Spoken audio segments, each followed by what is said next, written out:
자, 우리 기도하고 우리 수요예배 시작하겠습니다. 하나님 아버지, 주님을 알기를 원하고 주님께 더욱더 가까이 가기를 원합니다. 하나님, 우리의 믿음이 더욱더 강해지게 하시고 또 이 모임을 통해서 하나님의 나라가 우리 안에 확장되며 하나님의 뜻이 나의 삶 속에서 드러나고 완성되는 축복이 있게 하여 주시옵소서. 우리와 함께하는 하나님, 오늘도 말씀 속에서 하나님 만나게 하여 주시옵소서. 감사드리며 예수님의 이름으로 기도드립니다. 아멘. 예, 우리 하나님 말씀 보시겠습니다. 사도행전 28장 16절부터 20절까지의 말씀입니다. 예, 나눠드린 유인물을 확인하시고 우리 말씀을 교독합니다. 우리가 로마에 들어가니 바울에게는 자기를 지키는 한 군인과 함께 따로 있게 허락하더라. 사흘 후에 바울이 유대인 중 높은 사람들을 정하여 그들이 모인 후에 이르되, 여러분 형제들아, 내가 이스라엘 백성이나 우리 조상의 관습을 대적한 일이 없는데 예루살렘에서 로마인의 손에 죄수로 내준 바 되었으니, 로마인은 나를 신문하여 죽일 죄목이 없으므로 석방하려 하였으나 유대인들이 반대하기로 내가 마지 못하여 가이사에게 상소하며 내 민족을 고발하려는 것이 아니니라. 이러므로 너희를 보고 함께 이야기하려고 청하였으니 이스라엘의 소망으로 말미암아 내가 이 쇠사슬에 매인 바 되었노라. 아멘. 그 밑에 보시면 26절 27절 말씀 있죠. 예, 그거 같이 읽도록 하겠습니다. 시작. 일러스되 이 백성에게 가서 말하기를 너희가 듣기는 들어도 도무지 깨닫지 못하며 보기는 보아도 도무지 알지 못하는도다. 이 백성들의 마음이 우둔하여져서 그 귀로는 둔하게 듣고 그 눈은 감았으니 이는 눈으로 보고 귀로 듣고 마음으로 깨달아 돌아오면 내가 고쳐줄까 함이라 하였으니. 아멘. 예, 오늘은 부득이하게 이 제목 가지고 말씀을 같이 나누려고 합니다. 어느덧 사도행전 28장 이제 마지막 장의 거의 끝을 향해 달려가고 있습니다.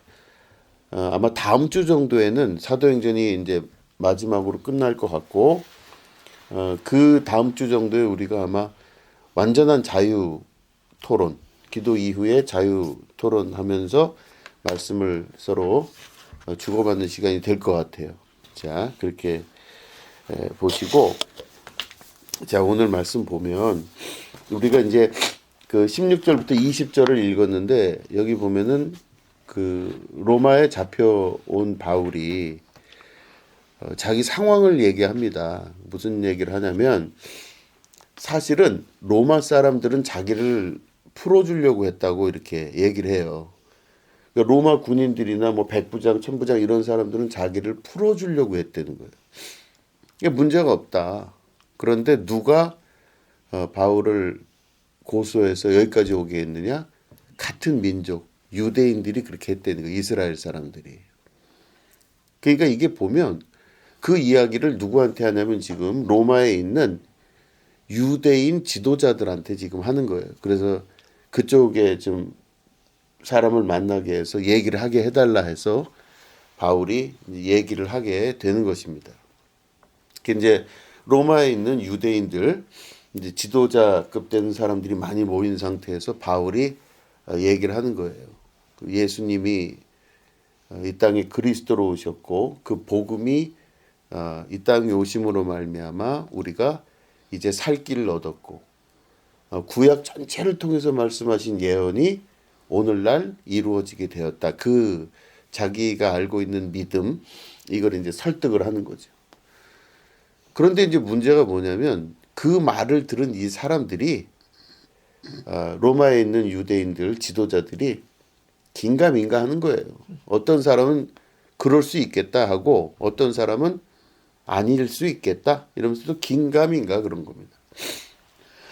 그러니까 이 사람들이 그 살아가는 그 유대 공동체 안에서 보면은 사실은 끝까지 이 자기 민족인 이스라엘 사람들이 바울을 죽이려고 막 달려와서 끝까지 죽이려고 하고 마지막 소위 이제 자기 민족인 이스라엘 사람들을 향해서 지도자들을 향해서 설득을 했음에도 불구하고 이 사람들이 긴가민가 하는 거예요. 어떤 사람은 믿기도 하고 어떤 사람은 안 믿고 긴가민가예요.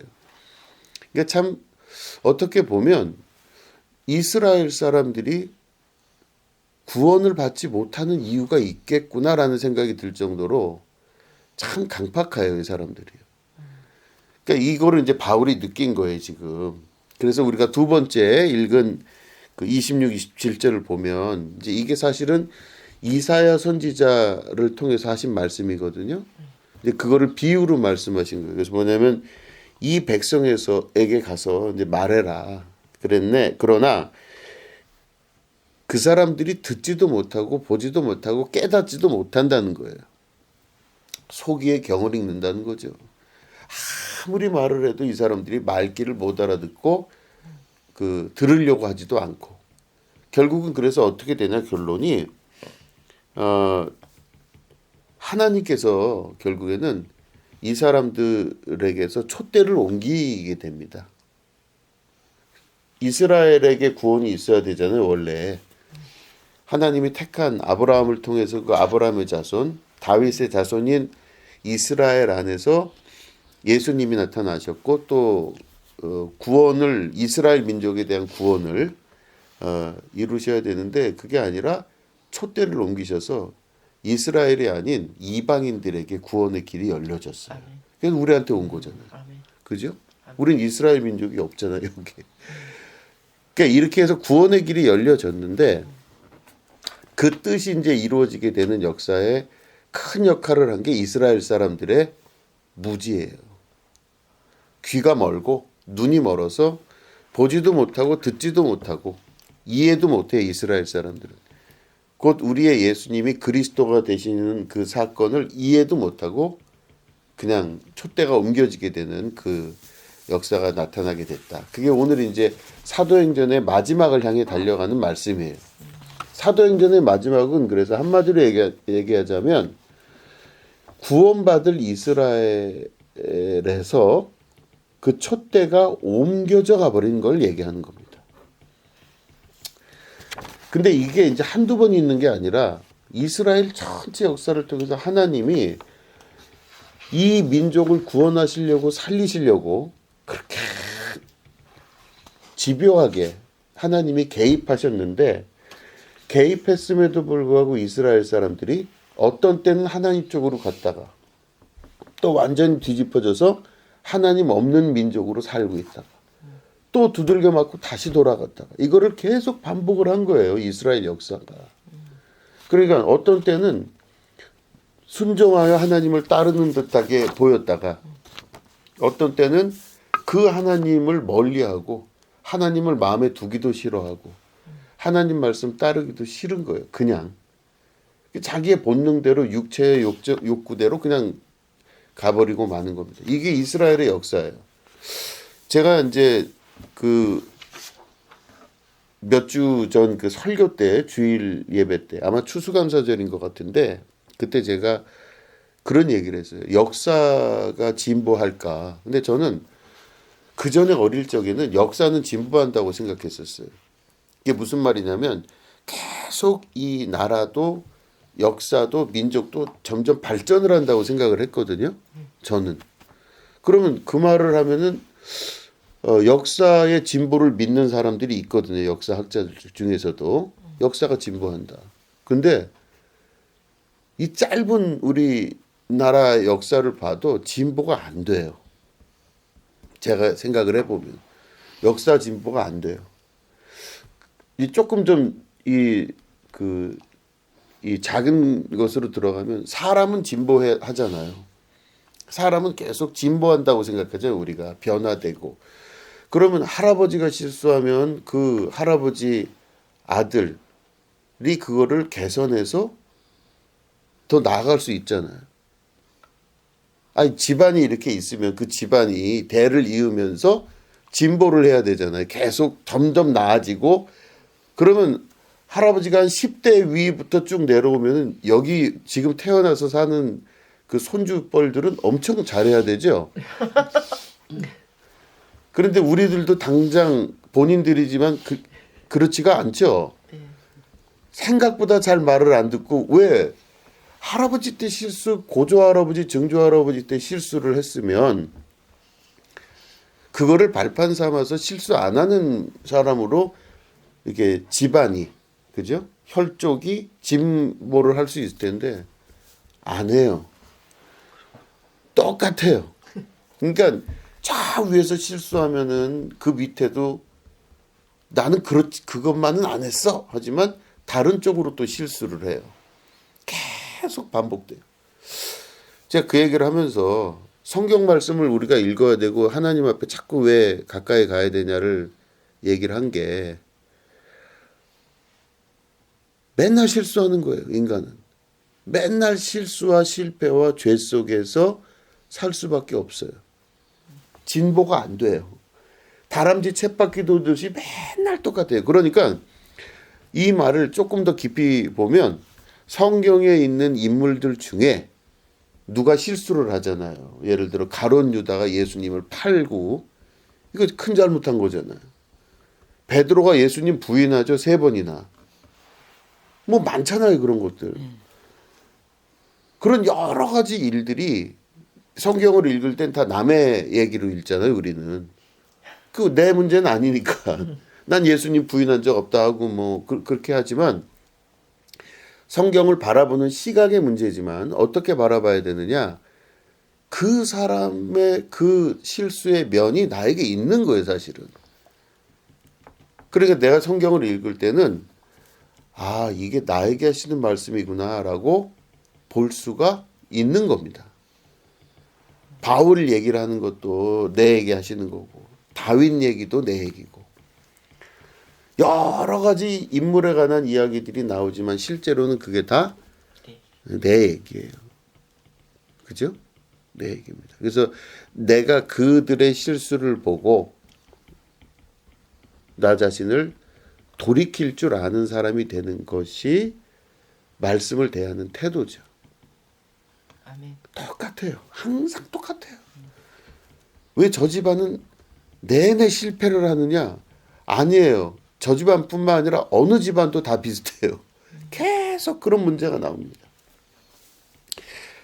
자, 이 얘기를 말씀을 드리는 이유는 이제 오늘 말씀에 보면 이스라엘 사람들이 또 실수를 하는 거예요. 하나님 말씀 안 듣고 율법에만 귀착돼서 자기들끼리 자기가 선한 것처럼 해서 계급을 나누고 나는 굉장히 성스러운 사람이고 저 사람은 안 성스러운 사람으로 만들어버려서 계층과 계급을 계속 만들어서 불평등한 사회를 만들고 하나님은 평등하게 만드셨는데 사람들이 불평등하게 만들어내잖아요. 하나님은 누구나 사랑하신다 그랬는데 사람들은 그걸 잘 못하잖아요. 그리고 우리가 그렇게 법을 좋아하면서 율법을 따져가잖아요. 그 이스라엘 사람들이 그냥 율법에 맞춰서 뭐 하잖아요. 전 요즘 국회에서 하는 것도 보면 다 법대로 뭐 어쩌고 맨날 그런 걸 보면 아이고 그게 다 비슷해요. 똑같아요. 근데 예수님 오셔서 한 게 뭐예요? 너희가 피차 사랑의 법 이외에는 아무도 너희에게 줄 것이 없다. 그러니까 모든 율법을 무너뜨리고 사랑의 법이 세워지는 거죠. 이게 예수님 법이에요. 그러니까 인간들이 그렇게 따져가면서 법 하고 있지만 실제로는 예수님의 법이 우리에게 새로 세워진 법이에요. 그 법은 율법을 넘어선 완전한 법이 되는 거죠. 이게 예수님 법이에요. 근데 안 따라요, 사람들은. 또다시 다 뭐로 돌아가요? 근본으로 돌아가 버려요. 계속 반복입니다. 우상숭배 우리는 안 하는 거 같죠, 지금? 우리는 우상숭배 안 하잖아요. 그런데 말씀을 자세히 보고 역사를 보면 우상숭배를 우리도 하고 있다는 걸 알게 돼요. 자, 그래서 제가 오늘 말씀 보면은 이제 그 촛대로 옮기셨다 그랬죠?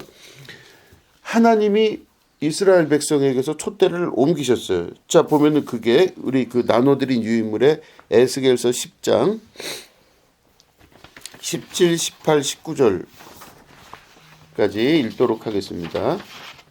자, 우리 같이 읽을까요? 세 절을. 자, 시작.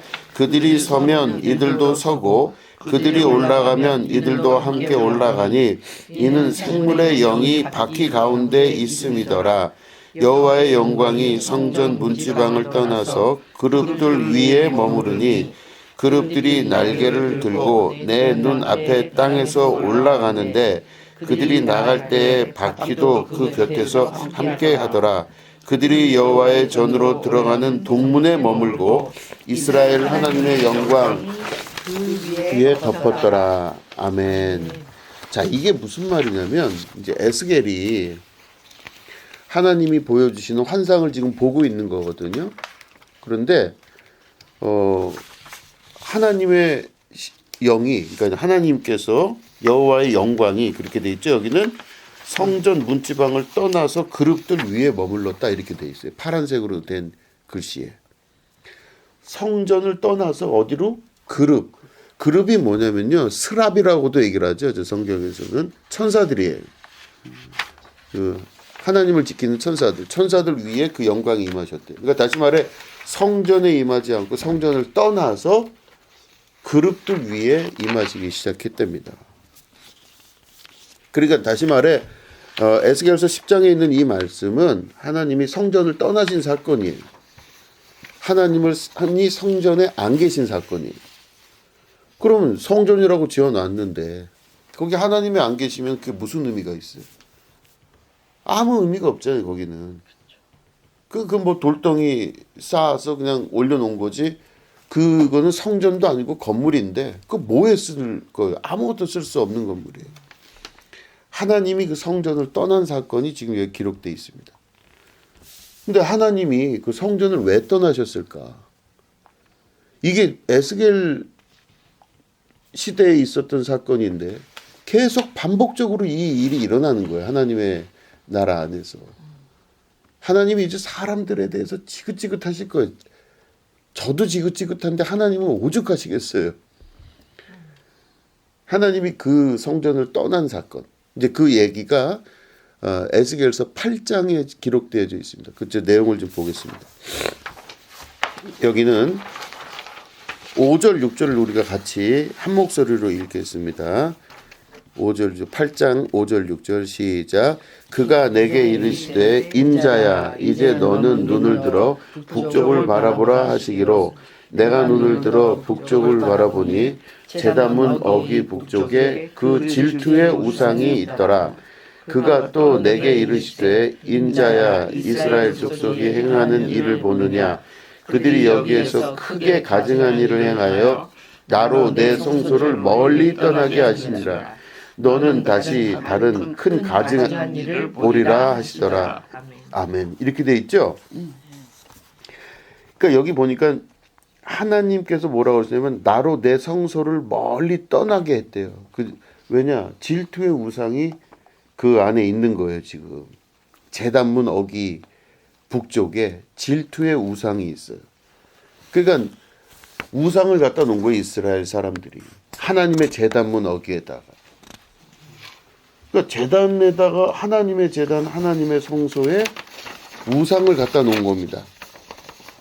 또 보면 우리 보시면 14절도 우리 한번 같이 읽겠습니다. 이 14절 저기 나와 있는 14절 같이 읽겠습니다. 시작. 그가 또 나를 데리고 여호와의 전으로 들어가는 북문에 이르시기로 보니 거기에 여인들이 앉아 담무스를 위하여 애곡하더라. 아멘. 그렇죠. 누구를 위해서 애곡한다고요? 담무스. 이걸 기억하세요. 오늘 담무스 얘기를 제가 할 겁니다. 그리고 보면 이제 그 밑에 보면은 16절 보면은 그 뒤쪽 그 16절 후반절에 보면 여호와의 성전을 등지고 낯을 동쪽으로 향하여 동쪽 태양에게 예배한다 그러죠. 담무스를 위해서 애곡하고 태양에게 예배를 했대요. 그러니까 이게 그러니까 겁도 없는 거예요. 하나님의 성전에 별의별 걸 다 지금 갖다 놓고 태양에게 예배하고 절하고 담무스를 위해서 막 애곡을 하고 여인들이 막 이렇게 했다는 겁니다. 이 사건으로 결국엔 어떻게 되냐? 하나님이 그 성전을 떠나신 거예요. 그러면 성전 건물은 있지만 하나님은 떠나신 사건입니다. 성전이 무너졌다는 얘기는 없어요. 근데 성전은 있는데 하나님이 떠나신 성전이에요. 아무 쓸모없는, 그렇지만 거기에 사람이 안 모인다? 모여요. 다 사람들이 모여서 뭘 한다? 담무스를 위해서 애곡을 하고 태양신을 향해서 절하고 예배 드리고 있어요. 이 무시무시한 사건이 과거에 있어서 결론은 어떻게 됐다? 반복하지만 하나님이 성전을 떠나신 거예요. 이게 문제인 거죠. 그럼 이게 에스겔에서만 일어나는 게 아니라 이스라엘 역사에 계속적으로 반복하여 나타납니다. 하나님이 떠나신 사건. 자, 그러면 그 여기 나오는 지금 우리가 읽은 2절 보시죠. 담무스 보셨고 그다음에 태양신에게 예배드렸다 그랬죠. 요거를 이제 제가 여기 그 다음 페이지에 보시면 그 요약을 해놨어요. 그거 읽으면서 제가 설명을 드리도록 할게요. 제가 그 전에 그 성탄절에 관련된 이 얘기를 하면서 말씀을 드렸는데도 역시 이해를 잘 못하실 뿐더러 또 하여튼 이해가 잘 안 됐어요. 오늘도 한번 좀 다시 해볼게요. 제가 이해를 하실지. 자, 이제 담무스와 태양신에 관한 얘기죠. 지금 제가 그거를 중심으로 하려고 한다는 겁니다. 하나님께서 이 세상을 창조하신 다음에 사람들이 범죄했죠. 그래서 노아의 홍수 때 하나님이 홍수를 내리셔서 사람들을 싹 다 죽이셨죠. 그리고 노아의 가족들만 남겨 놓으셨다 이렇게 기록돼 있죠. 그렇게 됐습니다. 그래서 근데 노아의 가족을 남겨놨는데 이 노아의 가족이 뭐 쭉 이제 번창하여 이제 사람들이 죽은 이후에 새로운 하나님의 꿈을 가지고 또 살아나가는 거예요. 그런데 이때 노아의 손주 중에 하나가 누구냐면 니므롯이라고 하는 손주가 있었어요. 그 제가 적어놓은 거기 있죠. 바벨탑 쌓는 것을 주도한 니므롯입니다. 그 당시에 이제 이 노아가 홍수를 겪고 나서 그 이후에 바벨탑 사건이 나타나요. 그게 손주로부터 시작돼요. 이 노아의 손주가 그 바벨탑을 쌓는 일에 아주 큰 역할을 합니다. 지도자로. 자, 그런데 그게 왜 그렇게 됐느냐?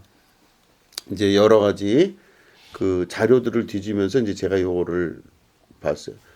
아담이 그 옷을 입었죠. 가죽 옷을 입으셨죠, 하나님이. 그런데 이제 이 설화에 보면 아담이 입고 있던 그 가죽 옷, 그게 아담이 죽은 이후에 아담의 자손들이 그 가죽 옷을 대대손손 물려줬대요. 그런데 어떤 일이 있냐면 그 가죽 옷을 소지한 상태에서 전쟁을 치르면 지는 게 없대요. 왜냐하면 하나님이 직접 지어 입히셨기 때문에 거기에는 신적 권능이 들어갔다는 거죠. 노아의 손주인 니므롯이 그 손주이기 때문에 그 가게 안에서 아담의 가죽옷을 가지고 있었다라는 설이 있어요. 이건 믿거나 말거나. 근데 그러면 니므롯이 그 말은 왜 믿거나 말거나 얘기하냐면 니므롯이 전쟁에 굉장히 강력한 존재였다는 뜻이에요. 어디 나가서 진 적이 없는 거예요, 전쟁을. 그러니까 어떻게 돼요? 왕이 될 수가 있는 거예요. 소위 말해. 그러니까 그 당시는 국가적 체제가 없었기 때문에 부족 간에 이렇게 전쟁을 치를 때 니므롯이 나가면 이기는 거예요. 그러니까 이기니까 어떻게 돼요? 자기가 점점 사람들로부터 인기를 쌓게 되고 이 사람이 그 지역 이름을 자기 동네 이름을 바벨론이라고 지어요. 바벨론이라고. 그죠? 그래서 여기 제가 해놓기는 바벨론과 니느웨의 창립자였다 이렇게 얘기했어요. 그 바벨론이라고 그 동네 이름을 만들어요. 그게 니므롯이 만든 거예요.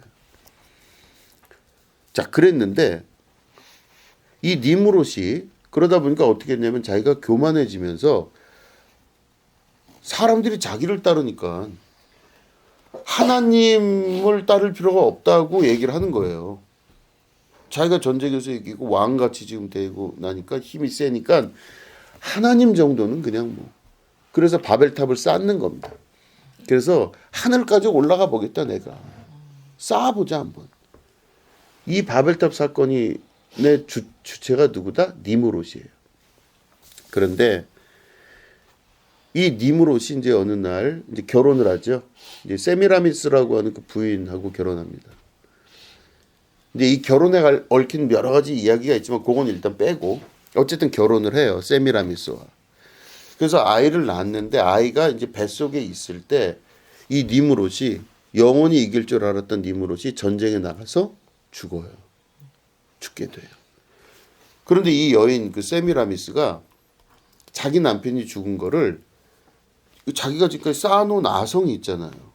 근데 남편이 죽으면 자기도 아무 의미가 없는 사람이 될 수 있잖아요.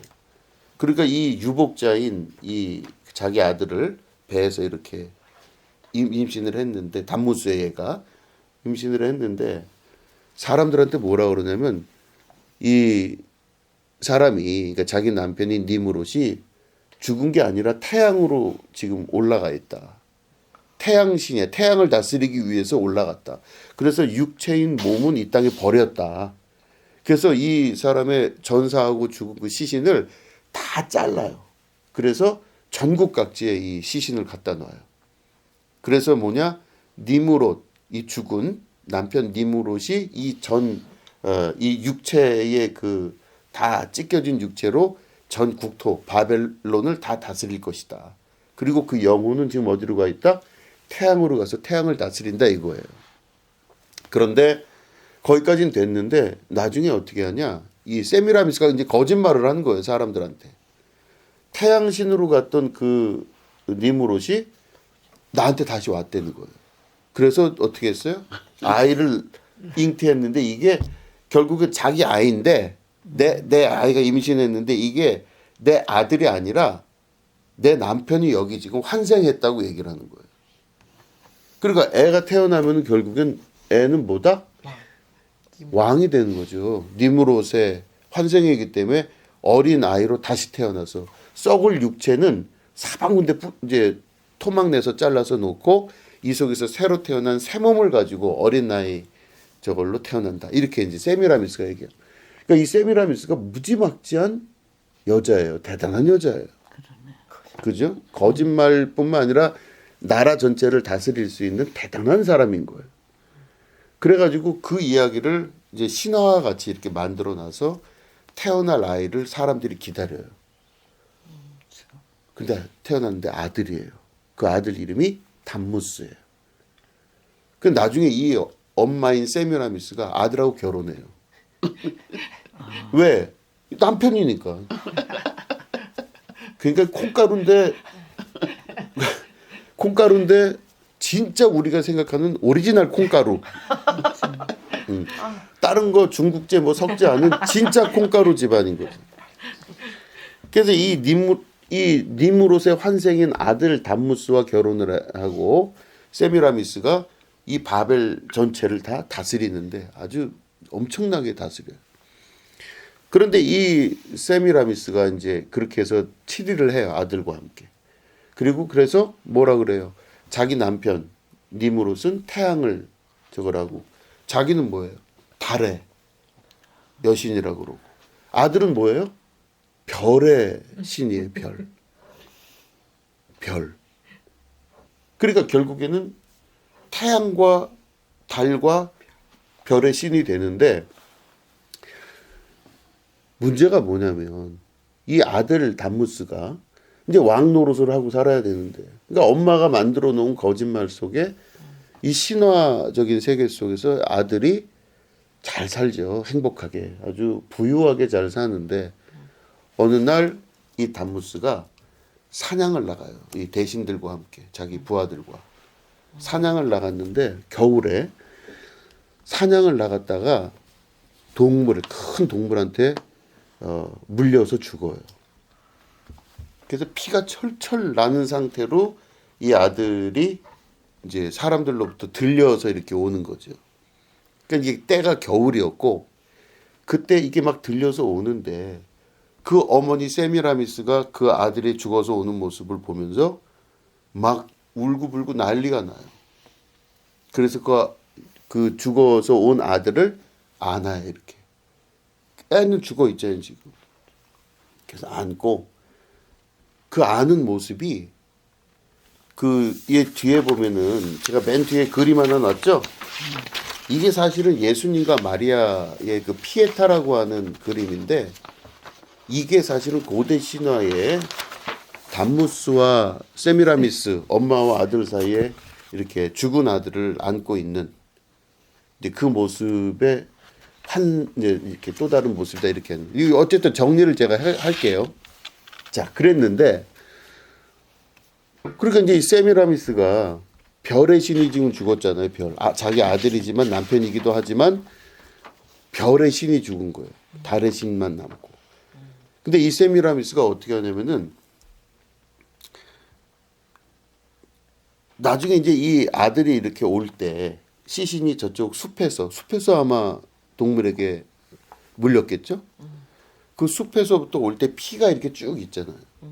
그 피가 쭉 바닥까지 이렇게 엄청난 피가 흘렸는데 그 피가 눈 밑으로 피가 이렇게 스며들었을 거 아니겠어요?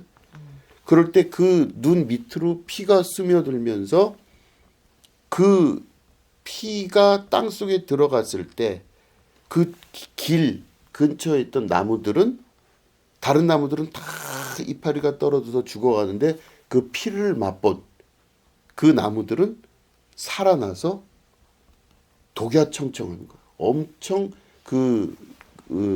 녹색의 이파리가 아주 휘황찬란하게 된 이게 이제 신화예요, 신화.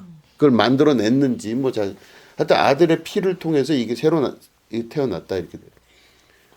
자, 그랬는데 어느 날 그래서 이제 그런 일이 있은 다음에 가봤어요. 이렇게 거기를 나무들이 이렇게 새로 태어났다고 해서 거기를 가보니까 진짜로 막 이파리들이 그쪽만 피가 이렇게 흘러간 쪽만 막 이파리들이 그렇게 막 싱싱하게 돼 있고 그 사이사이마다 이 담무스가 무슨 신이라 그랬죠?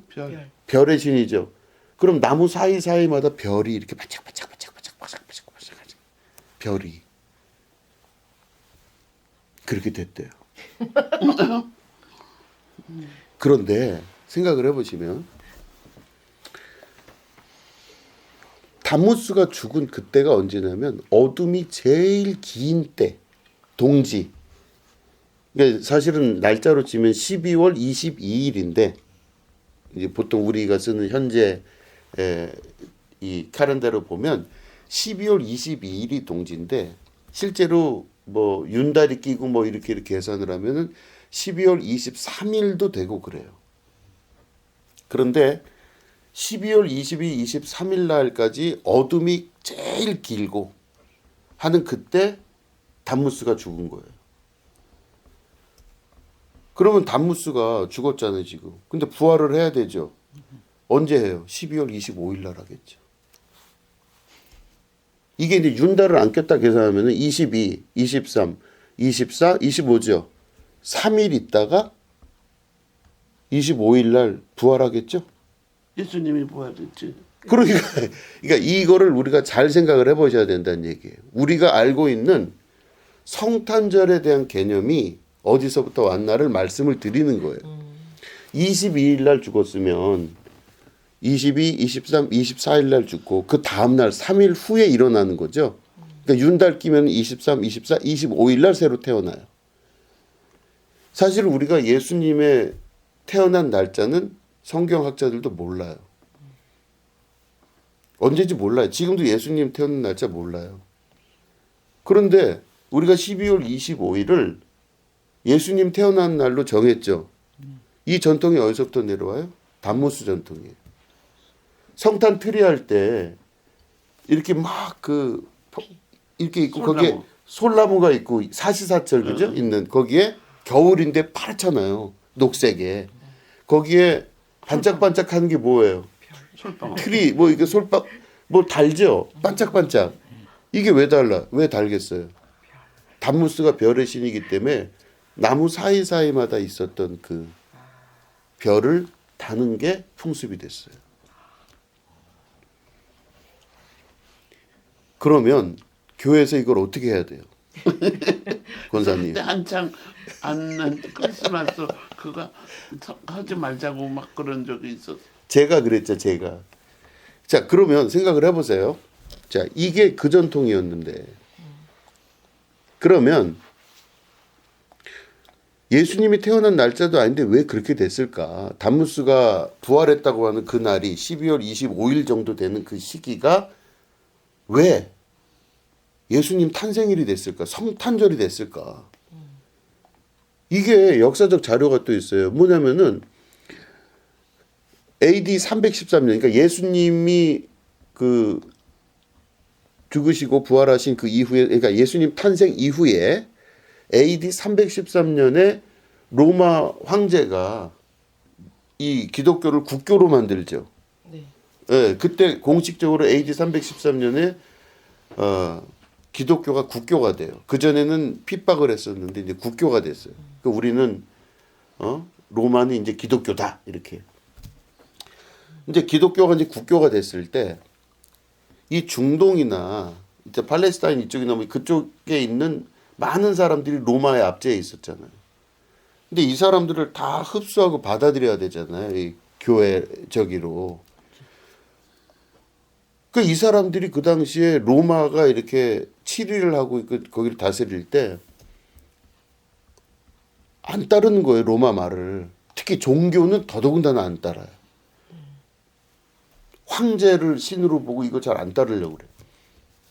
그러니까 이 사람들이 기독교를 흡수되기 위해서, 이 사람들을 기독교인으로 만들기 위해서 했던 정책 중에 하나가 뭐냐면 그들이 갖고 있는 신앙, 그들이 갖고 있는 믿음을 행사로 만들어줘요.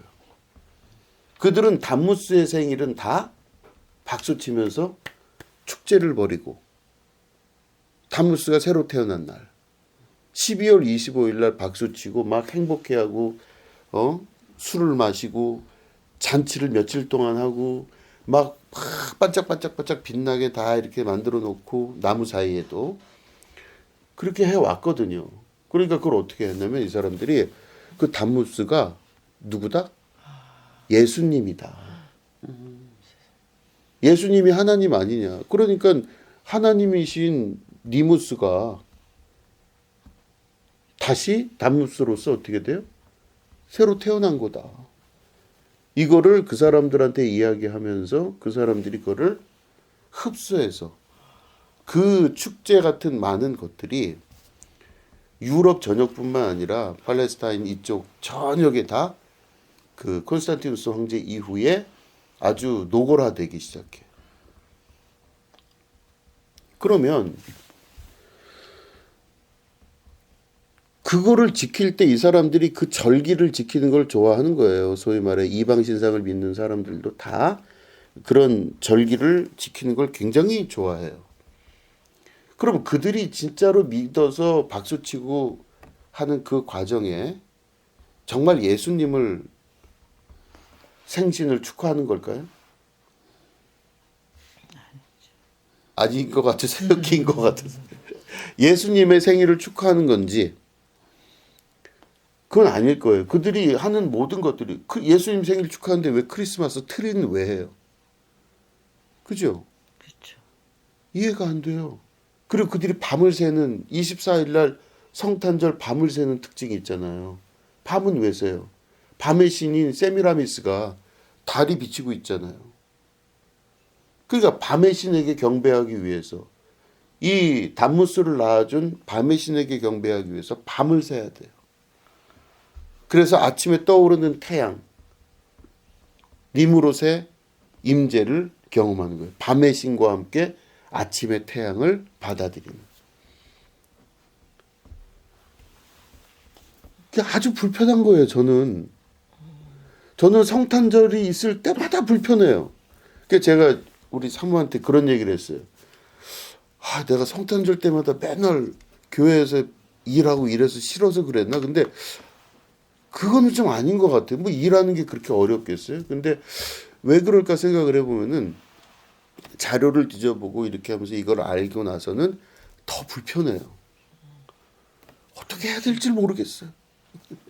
그러면 네. 예수님이 태어난 게 그렇게 무식하고 그렇게 아무것도 네. 모르는 그런 좀 무례한 그런 인간들은 아닐 텐데 마리아도 있고 다 그때 사람들이 있는데 왜 예수님 태어난 날짜를 몰라? 그거는 자료가 없어요. 그러니까 자료가 아무리 뒤져서 봐도 얼추 비슷하긴 하는데 이게 정확하게 그 날짜라고 볼 수 있는 자료가 하나도 없어요. 아니 그렇다고 뭐 마리아가 가서 주민등록증 뭐 이렇게 인터넷으로 등록하고 이러진 않으셨을 거 아니에요. 아니 그 구약 우리 구약인 쓰면은 구약에도 글자가 없어서 이렇게 구전으로 내려오는 것도 있고 그랬을 텐데 그 다음에 마리아는 그 다음에 아기를 낳았을 텐데 왜 모르냐? 그러니까 그때 보니까 네. 어디 있나 그게 맞나 보다. 아리스토텔레스라는 철학자인가 네. 그이도 예수님 때의 사람이야. 그 전에 훨씬 전이죠. 훨씬 전인가? 네. 근데 왜 예수님 태어난 걸 날짜를 모르냐고. 그러니까 그 날짜가 추정이 안 돼요. 어쨌든 그 이 성경이나 우리가 볼 수 있는 예수님 이야기는 성경과 또 호메로스라고 하는 또 역사서가 있어요. 그 당시 아주 유명한 그런 것들을 근거로 해서 예수님의 그 역사적인 그 사건들을 이렇게 뒤져보고 그러거든 사료들을. 근데 추정이 안 돼요. 그러니까 얼추 대략 이렇게 볼 수는 있는데 그날이 그날이다 볼 수 없어요. 그 대신 12월 25일은 너무나 분명한 기록들이 있는 거예요. 담무스의 다시 태어난 날. 이렇게 봐요. 그러니까 이렇게 해서 이 역사가 내려오는 이 과정 중에 보면 성경에 지금 우리가 에스겔서에 그들이 담무스를 위해서 애곡했다고 돼 있죠. 그러니까 이 담무스를 위해서 애곡했다고 우리 읽었잖아요. 조금 전에. 왜 애곡을 해요? 담무스가 죽었잖아요. 담무스가 죽은 사건을 가지고 그 어머니 세미라미스가 안고 있는 그 모습이 그 바벨론 전체의 하나의 신앙으로 자리 잡았던 거였었어요. 그렇죠. 그게 그러니까 그때부터 그랬던 거였었어요.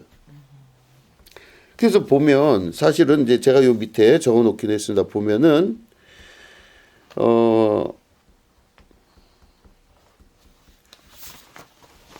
지금 보면은 일단 담무스 얘기를 하는데 가톨릭에서의 마리아 숭배 사상이 세미라미스에서부터 왔다고 봐야 돼요.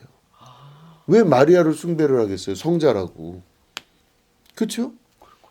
그러니까 세미라미스에 대한 숭배, 다시 말해 담무스의 엄마인 니므롯의 부인인 세미라미스 그 여인에 대한 숭배. 왜냐하면 그 여인이 지혜롭잖아요. 이렇게 봐도 나쁜 쪽으로 지혜롭잖아요.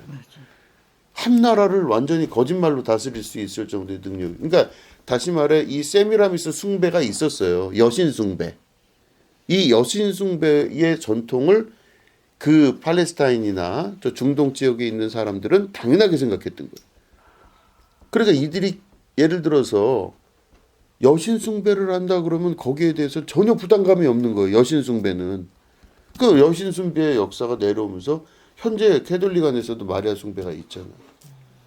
그 개신교에서 루터라든가 소위 말해 이 종교 개혁을 일으키는 사람들은 우리는 마리아 숭배 안 하잖아요. 그럼 왜 우리는 그 캐톨릭이 주장하는 마리아 숭배를 우린 왜 안 하나? 루터나 캘빈이나 이런 사람들이 역사적 자료를 보고 우리는 마리아 숭배 안 한다 이렇게 해버리고 이건 세미라미스로부터 왔던 역사적 사건 그리고 그들의 종교 이런 것들이 만들어낸 결과다.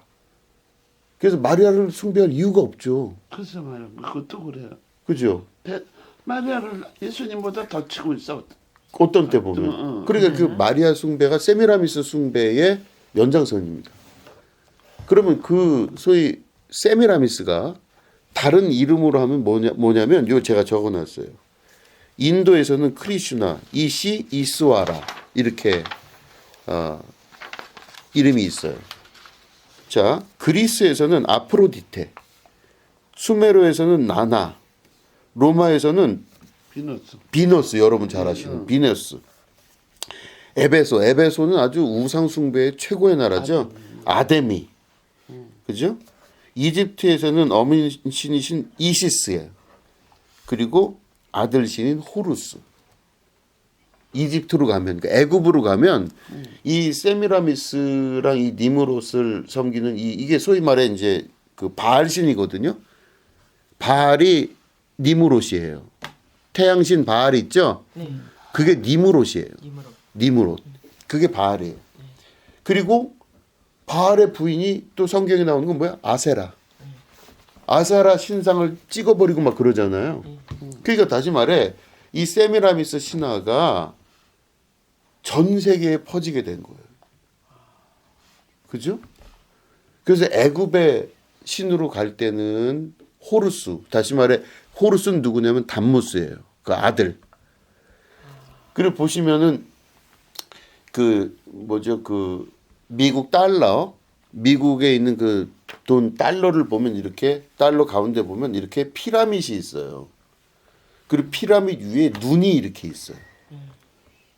이렇게 밝게 빛나는 눈이 있어요. 이게 이 피라밋이 있고 달러 이렇게 보면 우리는 5만 원권에 누구 있죠?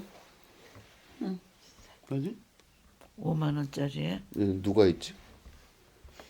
누구나 뭐 어쨌든 뭐 사람도 있고 뭐 거기 무슨 뭐 다보탑 뭐 어쩌고 저쩌고 뭐 이런 거 있잖아요. 우리나라는. 네, 근데 미국 달러에는 이렇게 이 뭐죠? 이 피라밋이 있고 피라밋 위에 눈 모양이 있어요. 그래서 반짝반짝반짝 빛나게 하는. 그게 뭐냐면 소위 지혜의 눈이라 그래서 이걸 호루스의 눈이라 그래요. 이 피라밋은 어디 있는 거예요? 나라가 이집트에 있죠. 예. 이집트가 애굽이잖아요. 그 이집트의 신이 뭐다? 호루스 신이에요. 호루스가 누구다? 아들 담무스예요. 근데 왜 미국은 그걸 거기다 넣었을까? 그러니까 그게 음모론으로 치면 또 그게 계속 뭐 또 얘기가 나와요. 왜 그거를 달러에다 넣었을까 하는 이야기들이 나오는 겁니다. 참 이상하죠. 그러니까 자 이거를 제가 이제 오늘 이 보시면 하나님께서 지금도 하나님은 알파야 오메가의 처음이야 마지막이시기 때문에 그 전부터 계셨고 지금도 계신 분이시잖아요. 그렇죠. 그 하나님이 사람들을 지켜볼 때 사람들 사이에서 일어나는 수많은 사건들과 그들이 믿고 있는 그리고 입으로 떠들고 있는 수많은 것들을 보시잖아요. 근데 이걸 볼 때 하나님 보실 때 이들이 가증하다 그러실 거야. 아마. 가증한 우상을 섬기고 그들의 율례와 법도를 지키기 위해서 하나님의 법을 버린 자들이에요. 그렇죠? 그러면 성경 구약 성경 내내 바알 신을 쳐부수고 아세라 신상을 깨뜨리고 음란하고 부정한 것들을 그들은 막 음란하고 부정한 걸 하잖아. 생각해보세요. 아까 콩가루잖아요, 걔네들. 이런 콩가루인데 무슨 뭐가 있겠어요. 사실은 아까 제가 세미라미스 얘기를 좀 더 하려다가 안 했던 이유가 세미라미스가 사실은 성적으로 엄청 저런 여자예요. 이게 그냥 하여튼 그런 거예요. 그래요. 이게 또 길어지니까. 그러니까 이런 거 안에서 계속적으로 성경에 나왔던 모든 얘기들은 바알 신상과 아세라 신상 저쪽 가면 뭐 아프로디테, 비너스 이게 다 같은 거라 그랬잖아요, 제가. 그 나라 말로 번역을 하니까 비너스 아프로디테고 자기들 나름대로 또 다른 신화가 거기 들어가서 새롭게 나타난 것처럼 보이지만 결국엔 중동 신화에서 가장 중요한 근본은 세미라미스와 니무롯과 담무스 신화예요. 근데 이게 성경에서는 기록되어 있기를 누구다? 노아의 손자 니무롯에서부터 노아의 아들은 함과 셈과 함셈 야벳. 근데 그 중에서 함의 아들 니무롯. 함의 아들은 함의 아들과 그의 손자 니무롯. 그 하나님이 취급다는데 지금 감동 예. 근데 그건 조금 좀 얘기가 좀 다르고 어쨌든 그래서 어쨌든 노아의 손자인 니므롯이 바벨탑을 쌓고 자기가 세상의 최고인 걸로 여기면서 하나님이 아니라 자기가 왕이 되려고 한 사건. 그 이후에 니므롯의 부인이 세미라미스가 이걸 신으로 만들어 버리면서 전체가 우상 숭배의 늪에 빠져버리게 된 거예요. 안타까운 건 하나님이 홍수를 일으키셔서 사람들을 다 쓸어서 죽게 하셨는데 다시 더 큰 죄가 나타나는 거예요. 인간 안에. 그러면 아주 악한 것들이에요. 인간이. 그러니까 인간 자체가 갖고 있는 이 본성이라는 게 어마무시하게 하나님을 대적하고 하나님과 멀리하는 존재들인 거죠. 그죠? 그러고 보면 결국엔 우리가 현재 처해 있는 이 순간에 우리는 크리스마스를 앞에 두고 있습니다. 이 성탄절에 이런 것들을 우리가 보면서 세상이 돌아가는 이치와 세상이 돌아가는 여러 가지 이런 것들이 그냥 뭐 좋은 게 좋은 거지 하면 볼 수 있지만 어떤 면에서 보면 진짜 하나님이 이걸 진짜 좋아하실까 하는 생각을 하게 되는 거죠. 그러니까 인간이 갖고 있는 그 깊은 내면에 하나님을 멀리하고 우상을 섬기고자 하는 의지가 강해요. 이제 제가 말씀드린 대로 성경을 읽을 때 성경을 읽으면서 오늘도 우리가 성경에 있는 내용에서 나온 그들이 담무스를 보고 울더라. 이거와 그들이 태양을 향해 예배드렸더라. 태양은 누구예요? 니므롯이잖아요. 그럼 그들이 그거를 그 신앙을 가지고 이 사람들이 살았는데, 그러니까 다시 말해 이스라엘 사람들이 바벨론 끌려가서 그잖아요. 바벨론 유수 때 끌려가서 하나님을 섬기는 이스라엘이 또 특별히 선택받아서 구별된 이스라엘이 그들은 성전을 짓고 이렇게 살 줄로 알았더만 가서 봤더니 담무스를 향해 울고 앉아 있고 질투의 신 같은 것들을 갖다 놓고 여호와의 전 근처에 태양신을 향해서 절하라고 앉아 있고. 근데 그게 아무런 의심이 없는 거예요. 자기들 안에서. 아무런 의심이 없어요. 혹시 우리들도 지금 그런 모습이 아닐까 하는 생각을 해야 된다는 거죠. 우리가 지금 갖고 있는 이 기독교 문화, 우리 한국에서 태어나 살면서 우리가 겪어서 여기까지 예수 믿고 왔는데 우리가 알고 있는 현재의 내 신앙의 이 모습이나 이런 기본적인 틀들이 과연 맞는 것인가? 스스로 질문을 해보면서 정리를 해야 되겠죠. 그래서 제가 계속 말씀을 나누면서도 이제 기독교가 지식 종교로 가야 된다는 얘기를 하는 게 너무 무지하게 우리가 사실은 어릴 때부터 신앙생활을 해왔어요.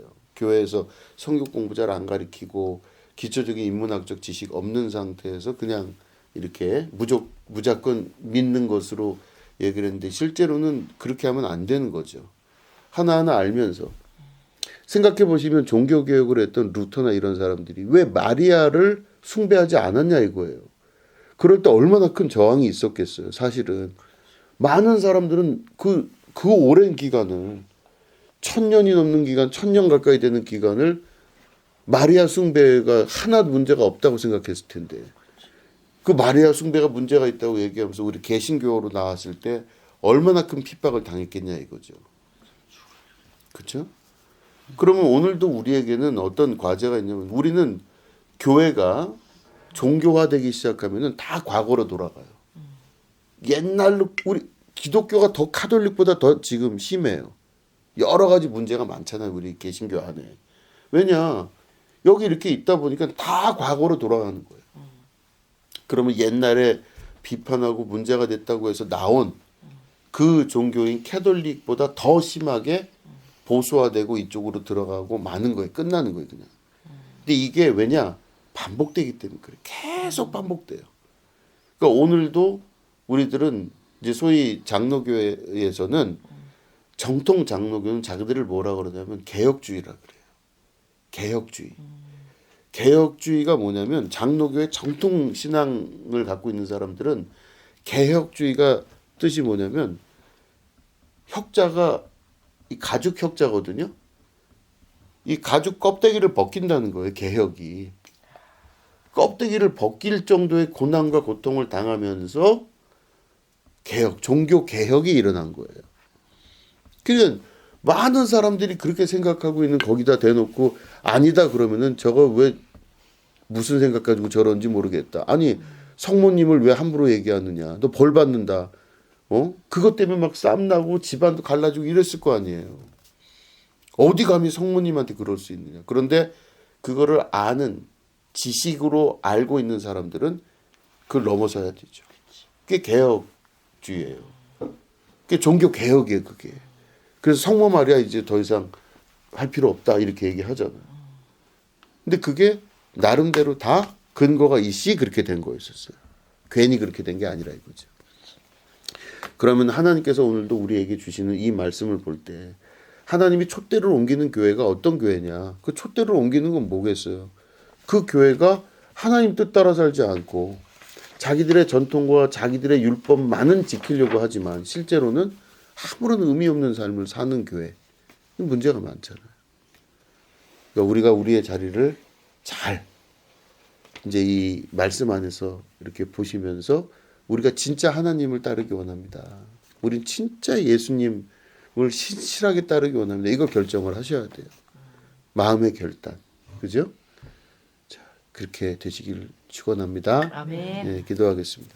하나님 아버지, 역사는 끊임없이 반복되고 또 나는 잘 믿는 것 같아 보이지만 실제로는 우상 숭배에 가까운 삶을 살고 있고 하나님 이외에 다른 신으로 만족하고 사는 경우도 참 많습니다. 교회의 모습과 교회 형태를 갖고 있지만 그곳에서 있는 사람들이 곧 우리들인데 하나님과 관계없는 것을 믿고 따르는 그런 신앙을 가지고 사는 경우가 많습니다. 하나님, 우리가 이 말씀을 통해서 하나님이 그 촛대를 옮기지 아니하시는, 하나님이 이 성전을 떠나지 아니하시는 그런 교회가 되게 하여 주시옵소서. 그걸 위해 헌신하고 노력하며 수고하고 땀을 흘리고 주님을 만나기 위해 최선을 다하는 믿음의 백성들 되게 하여 주시옵소서. 감사드리며 예수님의 이름으로 기도드립니다. 아멘. 아멘.